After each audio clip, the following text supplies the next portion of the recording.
아,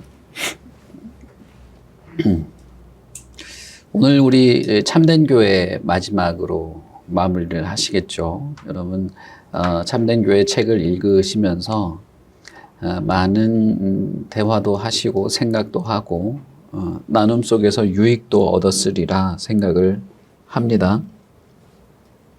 지난주에 참된 교회를 위한 분투라는 챕터를 아마 나누셨을 겁니다. 참된 교회뿐 아니라 우리가 하나님의 말씀을 읽고 듣고 그 말씀에 부합한 삶을 살아가는 것도 분투에 해당되는 영역에 있습니다. 사실상 우리의 신앙생활 전부는 치열한 영적 싸움의 상황에 놓여 있습니다. 그것은 우리가 맞닥뜨리는 현실이 그런 영적 전투의 삶이기 때문이기도 하고, 또 하나는 우리가 가만히 있으면 정말 말 그대로 퇴보하기 때문에 그렇기도 합니다. 참된 교회를 이루어 나가고자 하시는 하나님의 뜻, 그리고 예수 그리스도의 그 열심, 그와 부합하는 우리의 분투라고 표현될 만큼의 어떤 치열한 참된 교회를 세우고자 하는 우리의 이 수고와 노력, 그 진심들은 항상 같이 있는 것입니다. 말씀을 따라 살아가는 것에 그 참된 교회를 세우는 것에 분투라는 면에 있어서는 하나님의 말씀과 그 진리를 기준으로 삼고 그것에서 벗어나지 않으려는 각고의 노력이 필요하게 됩니다. 그것이 없이는 교회로 바르게 세워질 수 없을 뿐 아니라 교회가 가지고 있는 생기를 유지할 수 없게 됩니다. 그리고 무엇보다도 교회의 외적으로 그리고 내부적으로 일어나는 상당한 양의 어떤 그 부조리와 불의, 그리고 악한 영향력들, 사탄의 어떤 유혹으로부터 교회를 바르게 세워나가는 일이 불가능하기 때문인 것이죠. 그런 면에서 여러분, 우리가 참된 교회에 대한 책을 읽고 나누는 것은 오늘로 끝날 수도 있지만, 참된 교회, 그리고 그 교회의 한 일원으로서 교회를 세워나가야 될 책임이라기보다는 그 교회를 세워나갈 자로 부르심을 받은 그 부르심을 여러분 잊지 않으시기를 바랍니다. 에베소서에 있는 것처럼 그 부르심에 합당하기를 하나님은 바라시고, 우리에게 말씀하시죠. 언제나 말씀하시고 우리로 하여금 하나님에 대해서 무지하기를 하나님은 원하지 않으십니다. 하나님에 대해 무지함으로써 벌어지는 그 수많은 어떤 결과들은 하나님의 손길 혹은 하나님의 역사를 통해서 언제나 지적되어 왔습니다. 이스라엘뿐 아니라 이스라엘에 속한 사람이 아니더라도 초대교회 여러 헬라 지역의 교회들이라 할지라도 우리가 요한계시록에서 살펴보았던 것처럼 말씀에 침착하지 않는, 하나님의 말씀에 깊이 그리고 그것에 강력하게 매달리지 않는 자들에게 언제나 하나님은 최우선적으로 그것을 지적해 왔습니다. 그리고 그럼으로써 하나님에 대하여 뭘 이해한 것이 되고 하나님을 예배하는 것이나 하나님을 따라 살아가는 것이 전부 하나님을 모르는 상황에서 어긋나게 되는 것들을 지적해 온 것을 우리가 잘 알 수 있습니다. 지난주에 우리가 나눴던 말씀도 그런 것이죠. 그런 면에서 여러분, 주님께서 우리와 동행하시고 주님께서 우리와 함께 하신다고 하는 것을 주님이 우리와 말씀으로 함께 하는 것으로 그렇게 1차적으로 이해하셔야 되고, 우리가 주님 안에 있는 것, 주 안에 있는 것도 우리가 주님의 말씀에 따라 살아감으로써 주의 말씀을 이해하고 기억하고 그 말씀을 따라 실천함으로써 주 안에 있는 것으로서 1차적으로 그것으로 이해하고 살아가야 하는 것들을 우리는 언제나 하셔야 되는 것입니다. 그리고 만약에 이것이 없을 때는 우리가 영적으로 황폐하게 되는 것을 항상 경계하셔야 되겠죠. 오늘은 거의 그것과 이제 이어서 참된 교회와 또 말씀에 대한 것들을 이어서 오늘 빌립보서 4장 9절을 살펴보려고 합니다. 바울 사도는 빌립보 교회에게 쓰는 편지의 마지막 부분에서 어떤 일련의 권면들을 이어가게 됩니다. 우리가 읽지는 않았습니다만은 빌립보서 4장 4절부터 보시면 이어지는 권면들을 말하게 됩니다. 빌립보 교회의 상황은 여러모로 좋지 않았습니다. 왜냐하면 주변 환경으로부터 여러 위협에 직면해 있었기도 하고 핍박도 많이 받았고 그러는 가운데 교회는 어쨌든 구심점을 가지고 신실한 교회로서 세워지고 있는 과정 속에 있었습니다만은 교회 안에서 유력한 두 여성도가 서로 싸우고 있고 다투고 있었기 때문입니다. 유오디게와 순두게라고 하는 이 사람의 이름을 직접 언급했다는 것도 참 뭐랄까요, 이 흔치 않은 것이기도 하고 이 두 성도가 그럼으로써 교회 전체의 분위기가 영적인 어떤 그 상태가 무너지도록 할 만큼의 어떤 영향력 있는 사람이었다는 것도 우리가 알 수 있죠.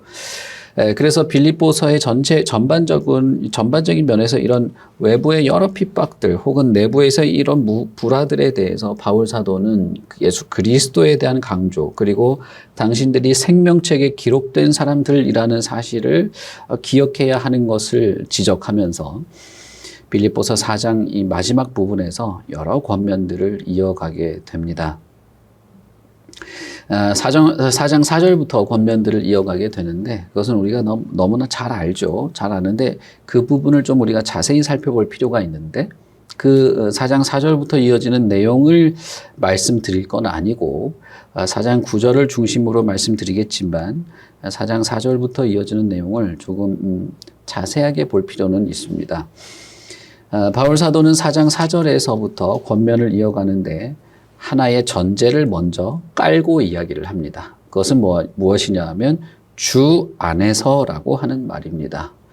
그러니까 항상 기뻐하고 관용을 베풀고 염려하지 말고 기도로 하나님께 아뢰고 하는 것들의 전제는 주 안에서라는 말이에요.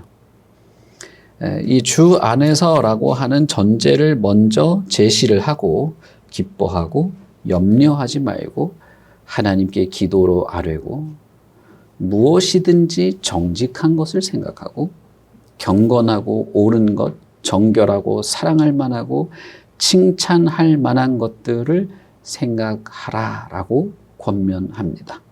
그리고 그 권면에 약속된 두 가지 사실을 말하는데 하나는 하나님의 평강입니다. 그리고 하나님의 평강이 당신들의 마음과 생각들 그것들을 지키고 주도하게 된다. 하나님이 동행할 뿐 아니라 마음과 생각들을 지키게 된다라고 하는 것들을 말하고 있습니다.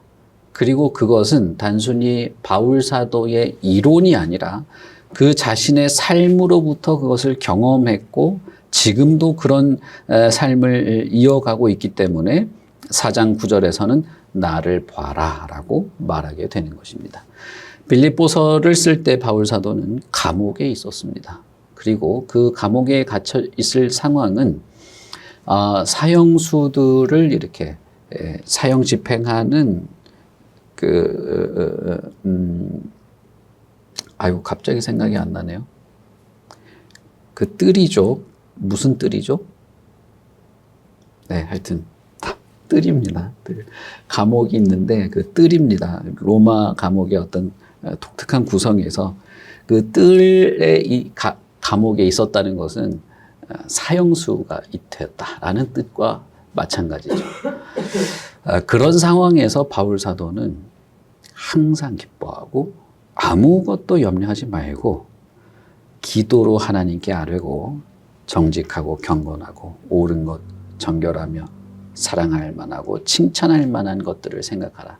시위대들.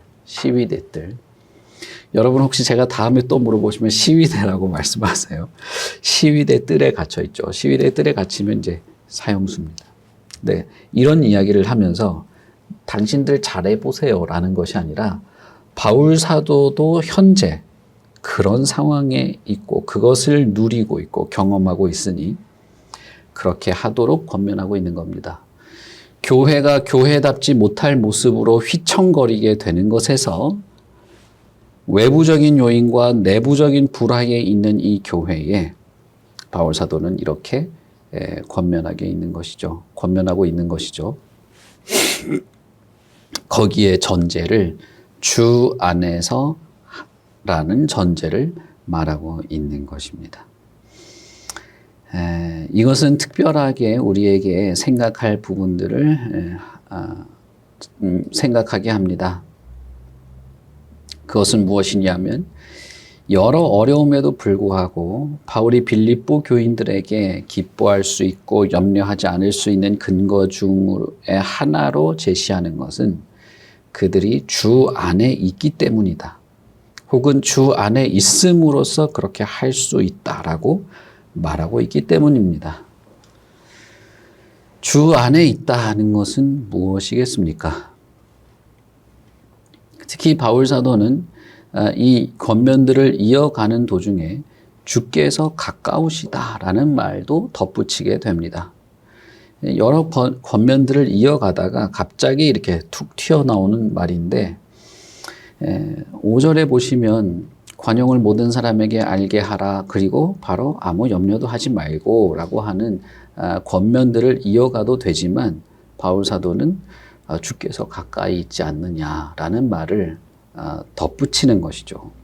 그러므로 여러분 4절에 있는 주 안에서라고 하는 말, 그리고 5절에 있는 주께서 가까이 계신다고 하는 말, 그리고 9절에 있는 내게 배우고 받고 듣고 본 바라고 하는 말은 하나의 일관성을 가지고 있는 말이라고 할 수 있습니다. 그것이 무엇일까요? 바울 사도는 로마서 2장에서 로마 교회 교인들에게 나의 복음이라는 말을 합니다. 그 말은 바울 사도가 전했던 복음, 내가 너희들에게 전했던 복음, 이런 뜻이죠. 9절에 있는 내게 배우고 내게 받고 듣고 라는 말도 같은 의미라고 보시면 되겠어요. 그러니까 내게 배운 복음, 나로부터 받은 복음, 나로부터 들은 복음이라는 뜻이 되겠죠. 주 안에서, 그리고 주께서 가까이 계신다. 그리고 당신들은 내게 복음을 듣고 받고 배웠다라고 하는 말은 사실상 의미상으로 같은 말이라 할 수 있겠습니다. 바울로부터 복음을 들었을 때, 단순히 들은 것이 아니라 그것을 받게 되었을 때, 그리고 그 정도가 아니라 배우고 이해하고 깨닫게 된 빌립보 교인들은 주 안에 있을 수 있습니다. 그들은 주와 가까이 주님과 동행할 수 있는 것들입니다. 주 안에 있다, 혹은 주가 가까이 계신다, 주가 가까우시다라고 하는 말은 물론 여러 가지 해석이 가능합니다. 그러나 그것은 분명히 한 가지 사실을 우리에게 시사하는데 그분이 말씀으로 우리와 함께 하신다는 것입니다. 그분이 말씀으로 우리와 함께 하시고 주의 성령께서는 주님의 말씀을 통하여 우리를 도우시며 가르치시고 이끄시고 말씀으로 우리와 함께 하시며 말씀으로 우리와 가까이 하시는 주님이시라는 것입니다. 그러니 당신들은 나를 통해서 복음을 들었습니다. 당신들은 나를 통해서 주님의 말씀을 배웠습니다. 당신들은 나를 통해서 복음의 말씀, 주님의 말씀, 주님의 교훈과 가르침, 그의 계명을 받았습니다. 그러니 주님 안에서 주님께서 가까이 계시니 기뻐하십시오라고 말하는 것이죠. 이것을 다르게 말하면 우리가 기뻐하고 항상 기뻐하고 아무 염려도 하지 않고 하나님께 기도하며 무엇이든 정직하고 옳고 칭찬할 만한 것들을 생각하게 되는 가장 근본적인 것은 주의 말씀과 계명과 교훈에 있다는 것입니다. 그 말씀 안에, 이 안에라는 말을 여러분 잘 이해하셔야 됩니다. 그 말씀을 듣고 받고 이해하고 배우고 본대로 행함으로써 그것이 되는 것입니다. 바울 사도는 4장 9절에서 이 모든 권면의 결론적인 이야기를 꺼낸 것입니다. 이렇게 생각하고 뭘 하고 하십시오. 다 명령형으로 말했는데 그렇게 말하고 나서 그렇게 할 수 있는 모든 근거 그리고 실제적인 것들은 말씀을 듣고 받고 배우고 본 그대로 행함으로써 그렇게 하게 된다는 것입니다. 그래서 4절에서 말한 평강의 하나님이 당신들과 함께하고 마음과 생각을 지키게 될 거라는 것을 다시 9절에서 반복해서 말하는 것이죠. 평강의 하나님이 당신들과 함께하게 됨으로써 교회 안에 있는 그 내분, 불화도 해결될 뿐 아니라 이 외부적으로 이 세상으로부터 받는 그 억압과 핍박에서도 두려움과 불편함이 아니라 평화를 누리게 될 것을 말하고 있는 것입니다. 그러므로 성도는, 교회는 가까이 계시는 주님, 우리에게 계속 말씀하시는 그 주님의 사랑에 힘입어서 고난 속에서도 혹은 어떤 불화 속에서도 염려를 극복하고 기쁨을 얻을 수 있는 것입니다. 그는 여러분, 주님은 말씀으로 우리 안에 거하고 우리도 말씀을 듣고 배우고 받고 행함으로써 주님 안에 거하는 이 관계는 우리에게 초월적인 어떤 삶을 살게 하는 것이고 바울 사도는 그것이 교회로서 우리가 살아가야 할 삶으로서 제시하고 있고 그렇게 행하라고 우리에게 명령하고 있습니다. 이것이 바울의 명령이 아니라 우리 주님의 명령인 것을 여러분은 잘 아셔야 됩니다. 반대로 이것이 없어서는 우리는 황폐하게 될 뿐입니다. 호세아 선지자에게 하나님께서 마치 탄식하시듯이 하신 말씀이 그것이죠. 내 백성이 나를 몰라서 망하는 길로 가고 있다는 것이죠.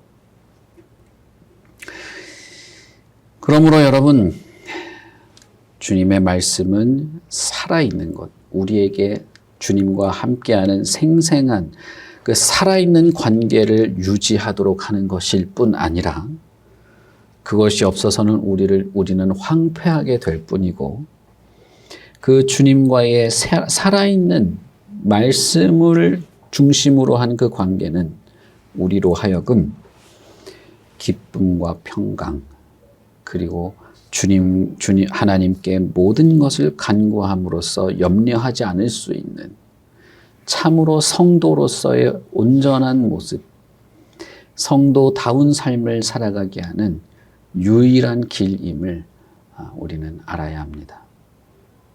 왜 우리가 성경을 읽어야 합니까? 저는 처음부터 어떤 성경을 읽음으로써 어떤 효용성이나 우리에게 어떤 좋은 어떤 유익이 있는 것을 먼저 말하지 않았습니다. 말씀을 읽어야 하는 것들의 어떤 효과부터 저는 말씀을 드린 적이 없습니다.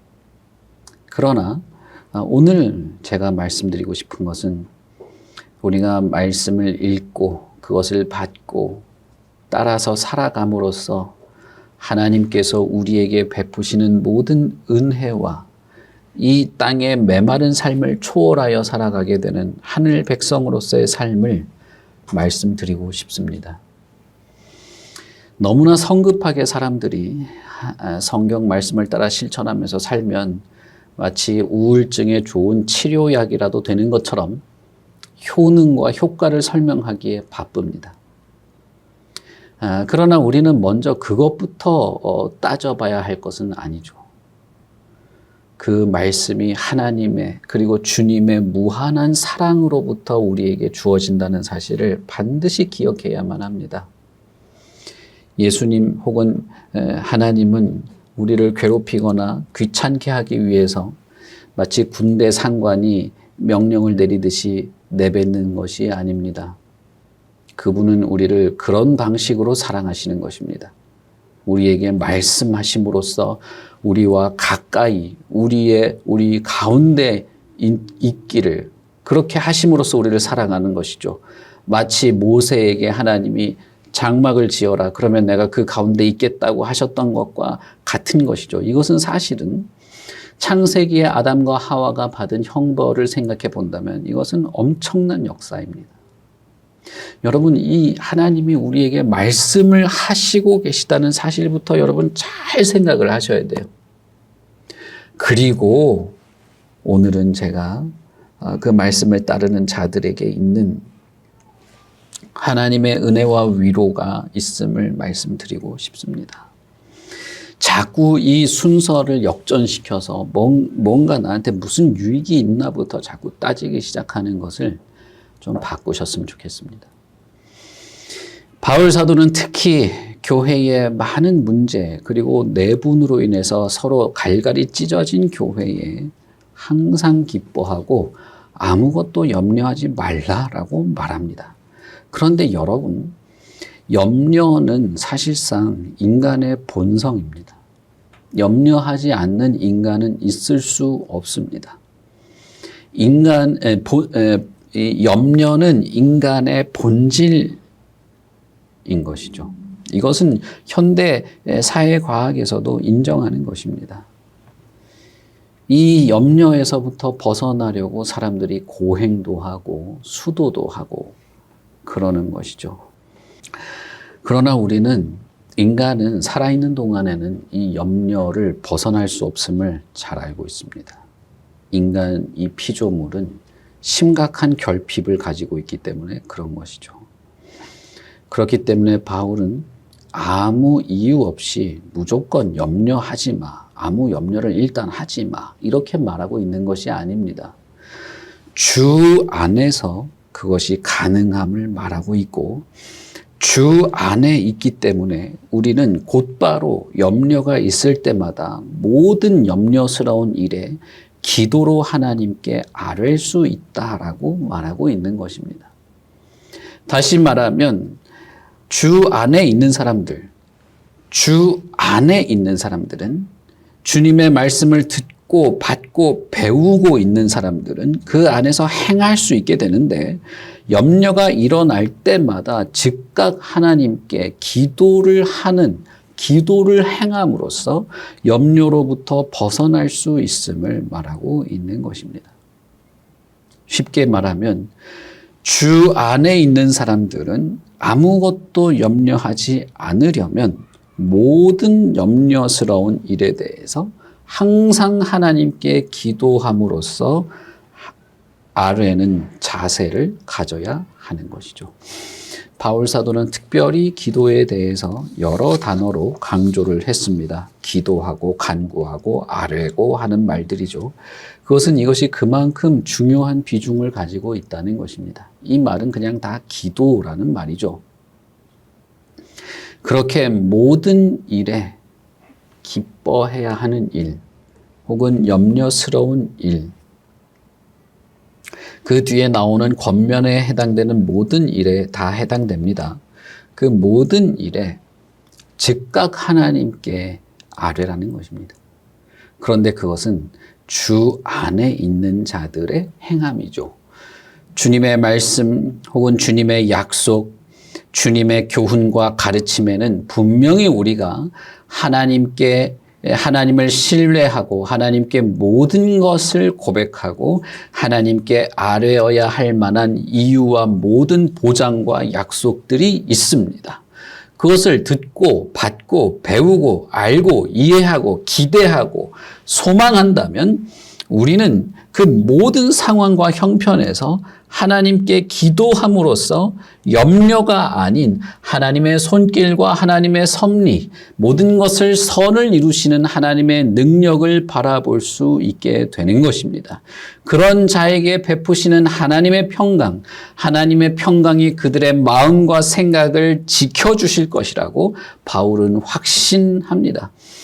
그것은 바울 사도가 현재 그런 삶을 살고 있기 때문에 그렇게 말할 수 있었습니다. 시위대 뜰에서 그는 나도 그렇다라고 말하는 것이죠. 나를 통해서 본 것이 있지 않습니까? 당신도 주 안에서 그렇게 행하라는 것입니다. 여러분, 이것은 바울 사도가 빌립보 교회, 이 복잡한 교회에 어려움을 당하고 있는 사람들에게 한 충고이자 명령입니다. 그러나 이것은 주님께서 바울 사도의 입을 통해서 우리에게 주시는 충고이자 명령이기도 한 것입니다. 말씀을 건성으로 읽지 말아야 하는 이유, 말씀을 그저 분량을 정해놓고 분량을 채우고 해치워 버리는 것이 되지 말아야 하는 이유, 하나님의 말씀을 진지하고 정직하게 대하고 그것에서 하나님의 마음을 조금씩이라도 알아가야 하는 이유는 결국은 우리가 그 안에서 모든 것이 가능하기 때문입니다. 주 안에서 주님을 따르고 이 척박한 세상을 마치 초월한 듯이 살아갈 수 있는 모든 것이 그 안에서만 가능하기 때문입니다. 우리는 우리의 인격과 고매하고 고상한 어떤 그 성품으로 되지 않음을 잘 압니다. 여러분, 우리가 뭘 얼마나 그렇게 고매한 성품을 가졌습니까? 우리가 뭐가 그렇게 인격자입니까? 성경을 모르고 하나님을 모르는 사람들 중에도 인격자들이 있고 참 고매한 사람들이 많죠. 그런 사람들에 비하면 그런 사람들의 인격에도 우리가 참 미치지 못할 정도인데 우리가 뭐가 그렇게 대단하다고 주님의 말씀, 그 은혜와 그 위로와 사랑에 무관심하면서도 마치 평강이 있을 것처럼 생각하며 살아갈 수 있단 말입니까? 물론 여러분, 우리는 말씀을 읽을 때 모든 것이 이해되지 않습니다. 말씀을 읽을 때 그 말씀의 깊이를 헤아려 가는 것은 시간이 걸리고 어떤 과정이 필요하고 인내가 필요할 수 있습니다. 그리고 때로는 우리의 마음이 너무나 혼란스럽고 흔들려서 하나님의 말씀을 눈앞에 두고도 마음이 진정이 되지 않을 때도 있습니다. 그러나 그 모든 이유, 읽어도 잘 모르겠고 궁금증만 더 생기고 때로는 너무 마음이 흔들려서 내 눈앞에 펼쳐놓고 봐도 전혀 그렇게 이어갈 수 없는 그 마음의 불안함들이 있는 등 여러 이유가 있지만 그 어떤 이유도 하나님의 말씀을 덮어야 될 이유가 되지는 않는 겁니다. 그 어떤 이유와 그 어떤 핑계도 되지 못할 것입니다.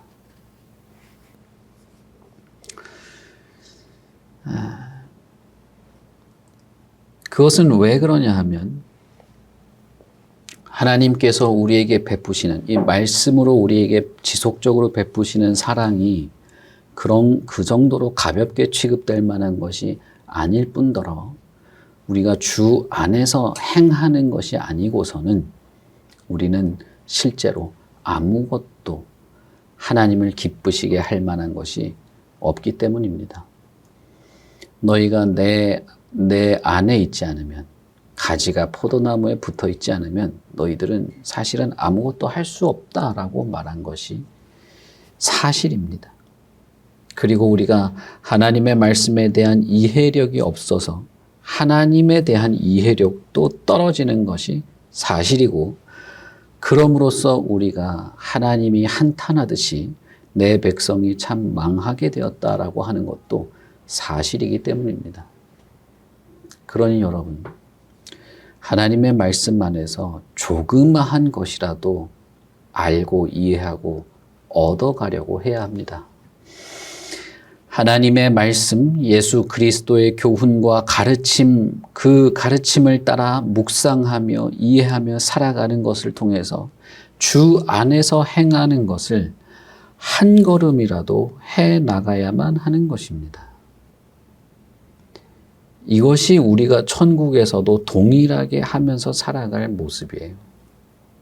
이 땅에서는 우리가 매우 치열하고 분투에 가까운 분투하는 삶을 살아가게 되는 이유는 초반에 제가 말씀드린 것처럼 그렇게 하지 않으면 우리는 자연스럽게 퇴보하기 때문이죠.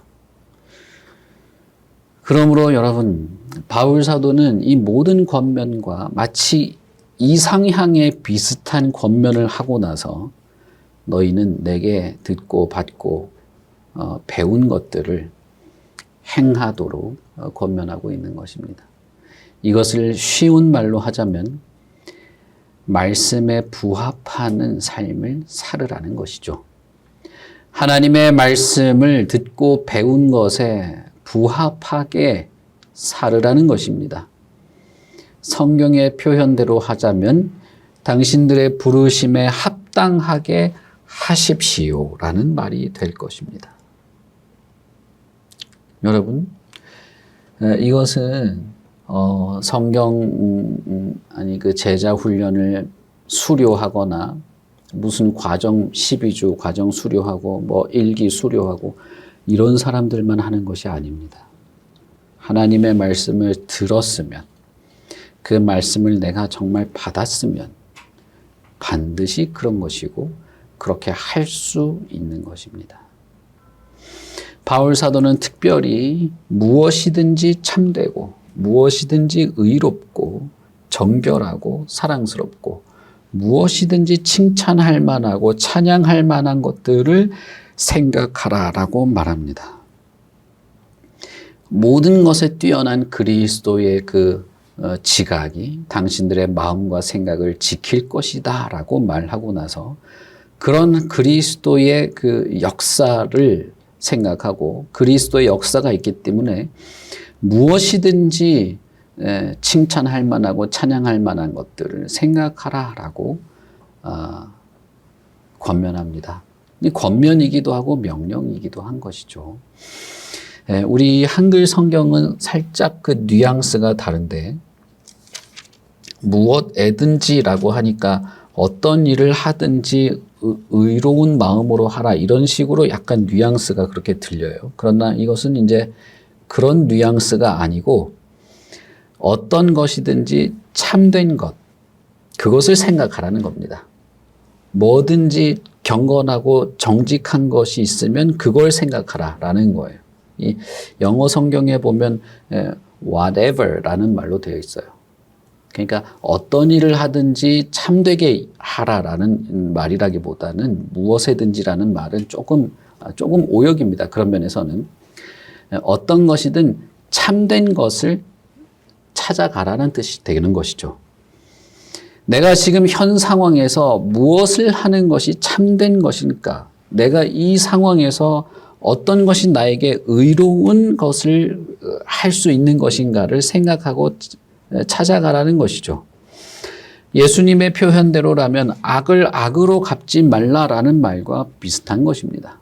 누군가 나에게 악한 일을 행했을 때 그것에서 내가 그러면 이 상황에서 무엇이 나에게 의로운 것일 수 있을까 찾아볼 때 똑같이 복수를 해주는 것이 아니고 나로서는 의로운 것을 찾아서 행하는 것을 하라고 한 것처럼 바울 사도도 그런 말을 한 것입니다.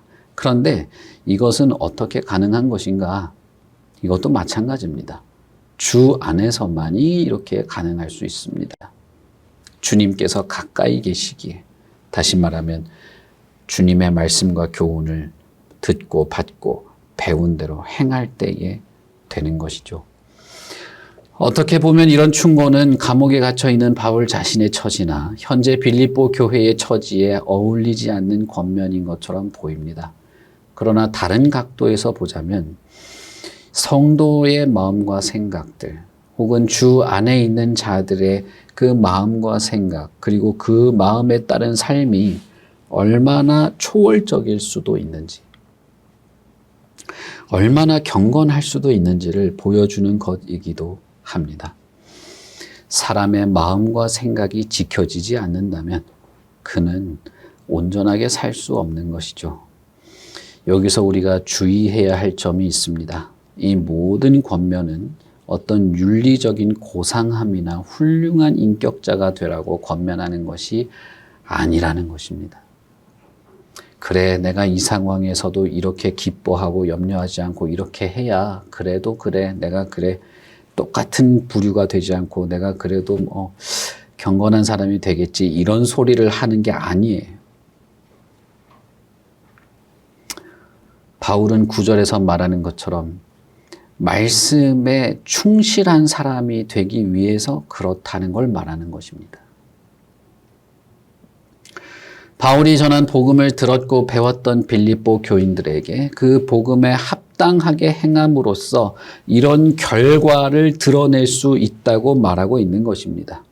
말씀에 합당함으로써, 말씀에 합당하게 살아가려고 하는 것으로서 이런 아무것도 염려하지 않고 기뻐하며 사랑을 생각하고 경건을 생각하고 의롭고 칭찬할 만한 것들을 생각함으로써 마음과 생각이 지켜지고 실제적으로 그런 삶을 살게 되는 것이니, 고매한 인격이 목표가 아니라 주 안에서 사는 것, 말씀을 기억하고 받고 배운 대로 살아가는 것이 목표인 것입니다.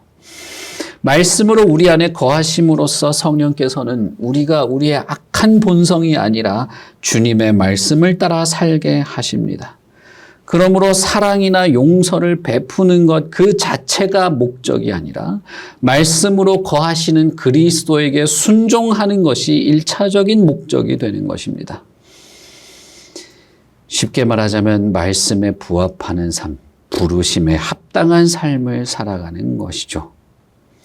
그런 삶이 향하는 방향이 4절부터 이어지는 권면의 내용과 같은 것입니다. 여러분, 그러나 우리는 먼저 이런 내용에 앞서서 한 가지를 염두에 둘 수밖에 없죠. 왜냐하면 우리는 끊임없이 넘어진다는 것입니다. 그렇게 주 안에서 말씀에 부합한 삶을 살아가려고 분투함에도 불구하고 때때로 그 안에서 초월적인 기쁨과 염려가 사라지는 것들이 있음에도 불구하고 우리가 자주 넘어진다는 것입니다. 그런데 그 넘어짐과 좌절과 실족은 사실상 우리로 하여금 강력하게 주의 말씀에 따르도록 하는 동기가 되는 겁니다. 사탄은 우리가 넘어질 때마다 우리를 참소합니다. 참소하는 자가 사탄이기 때문이죠. 오히려 우리를 고소하고 고발합니다. 안 되네. 별것 아니네. 너가 그렇게 용서하려고 노력해봐. 상대방이 너를 알아줄 것 같아? 네가 용서하지 상대방은 너를 조롱할 것이다. 주님의 말씀대로 살아보려고 해봐. 위로가 있었어? 더 괴로움만 많지 않아? 주님의 말씀을 따라 인내하려고 하고 주님께 모든 것을 맡기려고 했지? 망했잖아. 사탄은 끊임없이 우리의 마음을 참소합니다. 그러나 성령은 그렇게 넘어질 수밖에 없고 자주 넘어지니, 그러니 주님의 말씀에 더 나아가야 한다는 것이죠. 너는 이렇게 연약하지만 그러나 그렇기 때문에 주 안에 살아야 한다는 것이 성령의 역사일 것입니다. 그리스도를 다시 떠올리고 말씀으로 돌아가고 내 생각과 이 비루한 마음들을 주님께 맡기고 주의 말씀에 복종하는 일들을 충실하게 반복하는 것이 오히려 그 좌절스러운 상황에서 우리를 주님께 나아가도록 하는 이유가 될 것입니다. 마태복음 4장 4절에서는 예수님은 이렇게 말씀하십니다. 예수께서 대답하시되 기록되었으되 사람이 떡으로만 살 것이 아니요 하나님의 입으로부터 나오는 모든 말씀으로 살 것이다 라고 하였습니다. 여러분, 이건 농담이 아닙니다. 이것은 구약 선지자가 한 말이고 예수님이 인용한 말이고 하나님이 우리에게 하시는 말씀입니다. 여러분, 저와 여러분이 얼마나 복잡한 삶을 살아갑니까? 얼마나 기쁨이 없으며 염려가 많고 얼마나 고단하고 흔들리고 휘청거리는 생각의 파도 속에서 삽니까? 그러나 그렇기에 우리는 항상 기뻐할 수 있도록 아무 것에도 염려하지 않을 수 있고 무엇이든 하나님께 기도하고 간구함으로써 그 모든 것이 가능하도록 말씀을 우리에게 주신 것입니다. 주님께서 우리에게 말씀하시고 있는 것입니다. 그러니 사람이 하나님의 말씀으로 살 수 있다고 주님께서 말씀하셨습니다. 생명책에 기록된 사람들의 분명한 열매는 바로 이것입니다. 말씀에 부합하여 살아가는 것. 그의 생각과 마음이 하나님의 평강으로 다스려지는 것입니다. 우리의 본성과 우리의 삶에는 이러한 예가 사실상 없기 때문에 우리는 이러한 말씀을 쉽게 신뢰하지 못합니다. 그냥 뜬구름 잡는 이야기로만 자꾸 생각해요. 때로는 아예 기대조차 하지 않습니다. 혹은 그렇게 살아야 하는데 안 됩니다. 혹은 안 되는 게 마치 당연한 것처럼 그렇게 살아야 하지만 우리는 어쩔 수 없이 안 되는 사람들. 그러나 그런 마음이 드는 것은 어쩌면 당연할 수도 있습니다. 우리의 본성과 삶에는 그런 것이 없기 때문에 인간이 경험하는 인간 세상에는 이런 것을 얻을 수 있지 않기 때문이죠. 그러나 우리는 하나님의 말씀이 그렇게 말하고 있다는 사실을 중요하게 생각하여야 합니다. 주님께서 우리에게 이렇게 약속하셨다는 것을 아셔야 되고 하나님의 평강이 우리를 지킬 것이며 그리스도의 지각이 우리의 마음과 생각을 지킬 것이라는 이 계시를 우리는 중요하게 알아야 합니다. 그리고 무엇보다도 바울 사도가 나를 보라고 나도 옛날에는 어마어마한 사람이었다.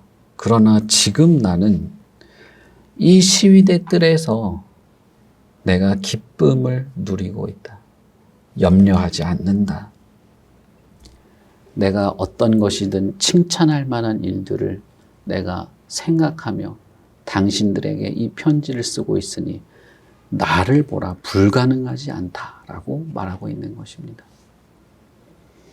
어떤 면에서 이것은 우리에게 도전이기도 합니다.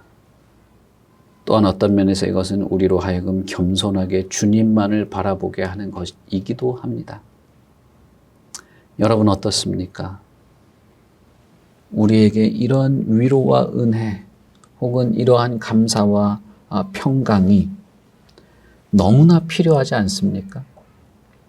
빌립보 교회는 이것이 너무나 필요했습니다. 그리고 바울 사도는 그것이 된다고 말했어요. 주 안에서 나에게 들은 그 복음의 말씀 그 안에서 된다고 했습니다. 그러니 여러분, 저는 오늘 이러한 삶이 가능함을 말씀드리고 싶습니다. 주님의 말씀, 그 말씀을 깊이 알고 이해하려는 그 모든 우리의 삶이 그리고 무엇이든 즉각 하나님께 아뢰는 그 모든 기도가 응답받을 수 있음을 믿습니다. 그리고 우리는 하나님의 성도로, 하나님의 평강으로 분명히 살아가게 될 것입니다. 우리 같이 기도하겠습니다.